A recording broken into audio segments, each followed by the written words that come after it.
Bonsoir et bienvenue dans la vidéo d'aujourd'hui. Le presse-papier dans Windows contient plusieurs secrets cachés. En plus qu'il vous permet de protéger votre confidentialité, il dispose d'autres fonctionnalités qu'on va découvrir tous en détail dans la suite de la vidéo. Surtout, n'allez pas plus loin et continuez la vidéo jusqu'à la fin. Je vais faire des copies. Je vais sélectionner cette partie de texte, copier.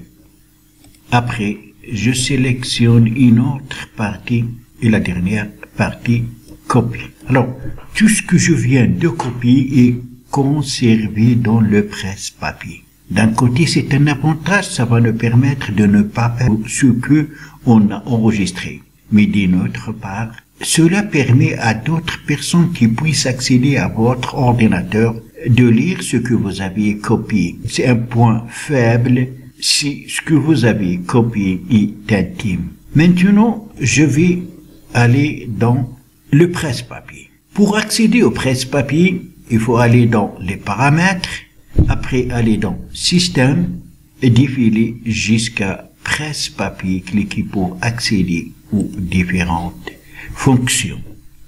La première fois, si vous trouvez Histoire des presse-papier désactivé, vous allez l'activer. Vous pouvez partager vos appareils. Vous pouvez effacer les données des presse-papier pour se faire cliquer sur effacer. Vous pouvez aussi transférer des contenus de manière transparente entre vos appareils. Vous pouvez copier à partir d'un appareil et coller sur l'autre appareil quand vous avez le même compte Microsoft sur les deux appareils concernés. On peut accéder au presse-papier autrement. Il suffit d'appuyer sur les touches Windows plus V sur votre clavier et cette fenêtre va s'ouvrir. Voilà, ici on a trouvé les trois parties de texte qu'on a sélectionnées.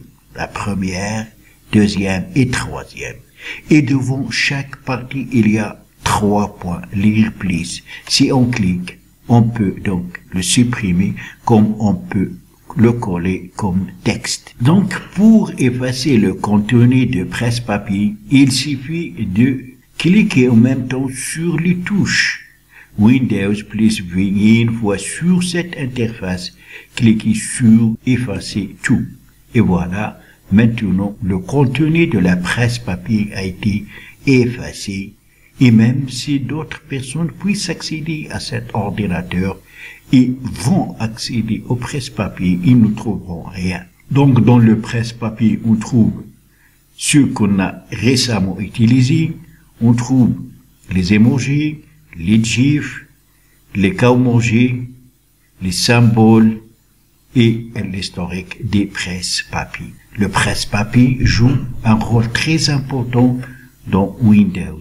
Parce que premièrement, il est intégré à Windows et deuxièmement, il a des fonctions qui sont très utiles et qui facilitent la tâche aux utilisateurs afin qu'ils ne perdent pas le contenu copié. Fin de cette vidéo, j'espère qu'elle vous aura plu. Si c'est le cas, n'oubliez pas de la liker et la partager avec vos amis sur les réseaux sociaux. Et si vous êtes pour la première fois sur ma chaîne, n'oubliez pas de vous abonner et aussi activer la cloche pour ne pas rater mes prochaines vidéos. Je vous donne rendez-vous dans la prochaine vidéo.